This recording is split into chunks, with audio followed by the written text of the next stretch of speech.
Hello বন্ধুরা, কেমন আছেন সবাই? আশা করি সবাই ভালো আছেন। বন্ধুরা, বাংলাদেশ উন্মুক্ত বিশ্ববিদ্যালয়ের ভর্তি প্রস্তুতিতে আপনাকে স্বাগতম।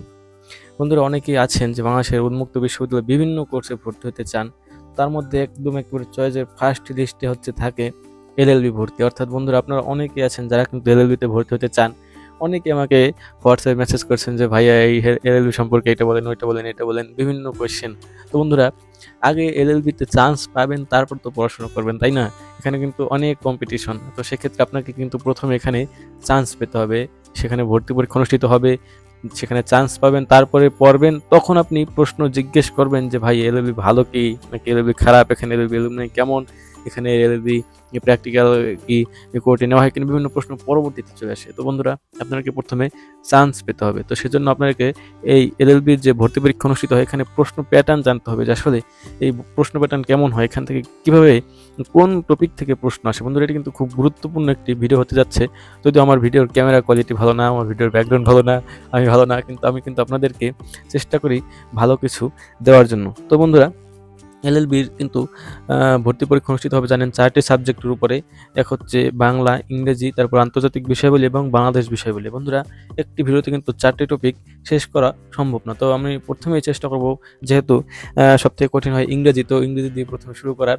তো বন্ধুরা, ইংলিশে যে 25টি প্রশ্ন আসে, তো সেই 25টি প্রশ্ন আসলে কোন কোন টপিক থেকে আসে সেগুলো কিন্তু আমাদেরকে জানতে হবে, বিগত বছরগুলোতে কোন কোন টপিক থেকে এসেছে। বন্ধুরা, এখন আমি তো আপনাদেরকে টপিক বলে যাবো, কিন্তু আপনারা আগের বছরের প্রশ্ন দেখেননি। তো যারা দেখেননি তাদের জন্য মূলত আমি ফ্রিতেই তাদেরকে প্রশ্নগুলো দিয়ে দেবো। যদি আপনি আমার হোয়াটসঅ্যাপ যে নাম্বার আছে সেটি কিন্তু আমার ডিসক্রিপশন দেওয়া রয়েছে। আপনি যদি এখান থেকে একটি স্ক্রিনশট দেন যে ভাইয়া আমি আপনার চ্যানেল সাবস্ক্রাইব করে দিয়েছি, এবং স্ক্রিনশট দেওয়ার সাথে সাথে কিন্তু আমি আপনাকে এই বাংলাদেশ উন্মুক্ত বিশ্ববিদ্যালয়ের বিগত বছরের প্রশ্নগুলো দিয়ে দেবো যে এলএলবি ভর্তি পরীক্ষার কেমন প্রশ্ন এসেছিল। বন্ধুরা, আমরা 25টি প্রশ্ন আমি খুব মন দিয়ে দেখেছি এবং আমি মিলিয়েছি বইয়ের সাথে যে কোন প্রশ্ন কোন টপিক থেকে এসেছে। তো বন্ধুরা, 25টি তো আলাদা আলাদা করে বলবো না, আসলে কোন টপিক থেকে বেশি আসে সেগুলো আমি জানার চেষ্টা করব। প্রথমে রয়েছে গ্রামার। এটি কিন্তু সবথেকে গুরুত্বপূর্ণ, 25টির অধিকাংশ প্রশ্নই কিন্তু গ্রামার থেকে এসেছে। গ্রামার মধ্যে থাকছে হচ্ছে টেন্স, যেমন পাস্ট কন্টিনিউয়াস এবং ফিউচার পারফেক্ট টেন্স বেশি এসেছিল আগের বছরে। বন্ধুরা, এই এত স্পেসিফিক্যালি গভীরে যাব না, শুধুমাত্র টেন্স বলে রাখবো। তারপর হচ্ছে কন্ডিশনাল সেন্টেন্স, এটি থেকে কিন্তু একটি প্রশ্ন এসেছিল। সাবজেক্ট এবং ভার্ব এগ্রিমেন্ট যে রয়েছে এই টপিক থেকে অনেক প্রশ্ন আসার সম্ভাবনা রয়েছে। এরপর রয়েছে প্রিপোজিশন, সবথেকে গুরুত্বপূর্ণ। তারপর রয়েছে ট্যাগ কোশ্চেন, এরপর রয়েছে ডিগ্রি, সেন্টেন্স কারেকশন, তারপর রয়েছে ন্যারেশন। বন্ধুরা, এগুলো থেকে কিন্তু বেশি প্রশ্ন আসার সম্ভাবনা রয়েছে গ্রামার থেকে। এরপর বন্ধুরা রয়েছে একদম খুবই সব জায়গায় কিন্তু এটি চলে আসে বন্ধুরা, সেটি হচ্ছে ভোকাবুলারি। এই ভোকাবুলারি থেকেও কিন্তু এখানে এসেছিল। ভোকাবুলারি আছে যেমন সিনোনিম, অ্যান্টোনিম, এসব রয়েছে তো অবশ্যই। এরপর রয়েছে ওয়ার্ড মিনিং। এই ওয়ার্ড মিনিং থেকে কমপক্ষে 2টা প্রশ্ন আপনি কমন পেয়েই যাবেন বন্ধুরা। এরপর রয়েছে একদম কমপক্ষে 3 থেকে 4টা প্রশ্ন আসবে আইডমস অ্যান্ড ফ্রেজ থেকে। বন্ধুরা, খুব বেশি উন্মুক্ত বিশ্ববিদ্যালয়ে এটি চলে আসে, আইডমস অ্যান্ড ফ্রেজ, যেমন এ পিস অফ কেক, তারপর রয়েছে স্পিল দি বিনস, তারপর রয়েছে জাম্প অন দি, তারপর রয়েছে আন্ডার দি ওয়েদার। এরকম বিভিন্ন আর কি ফ্রেজ অ্যান্ড আইডমস আসে।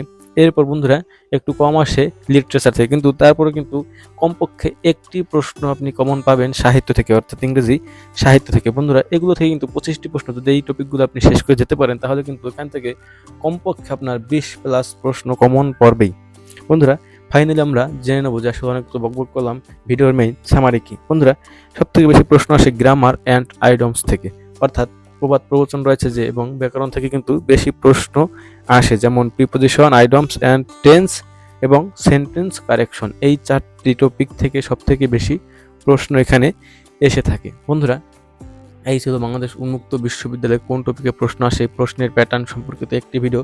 বাকি 3টি ভিডিও দেখতে অবশ্যই চ্যানেলে সাবস্ক্রাইব করেন। বন্ধুরা, আরেকটা কথা ভিডিও শেষ করার আগে বলে দিই বন্ধুরা, সেটি হচ্ছে কিন্তু এই উন্মুক্ত বিশ্ববিদ্যালয়ে আপনি যে আমি ইংলিশে পাশ করে গেলাম আর আমার বই পড়ার দরকার নাই এমন না, কিন্তু আপনাকে প্রত্যেকটি ইয়ার প্রশ্নের কিন্তু আপনাকে মার্ক পেয়েই পাশ করতে হবে। অর্থাৎ এখানে কিন্তু 25% মার্ক হচ্ছে, 40% মার্ক কিন্তু এখানে চেয়েছে, অর্থাৎ 25-এর মধ্যে কিন্তু সর্বনিম্ন 10 পেতে হবে আপনাকে। আন্তর্জাতিক বিষয় বলতে 10 পেতে হবে, বাংলায় 10 পেতে হবে এবং ইংরেজিতেও কিন্তু 10ই পেতে হবে। তো বন্ধুরা, ইংলিশ যে কম গুরুত্বপূর্ণ বা অন্য একটা সাবজেক্ট কম গুরুত্বপূর্ণ এমন না কিন্তু। আপনাকে কিন্তু সব সাবজেক্টে সমান মূল্য দিতে হবে। তো সেক্ষেত্রে বাকি 3টি ভিডিও অবশ্যই আমার চ্যানেল থেকে দেখে আসবেন, আপনাদের ভালোর জন্যই। বন্ধুরা, ভিডিওটি সম্পূর্ণ দেখার জন্য অবশ্যই আপনাদেরকে আন্তরিকভাবে ধন্যবাদ।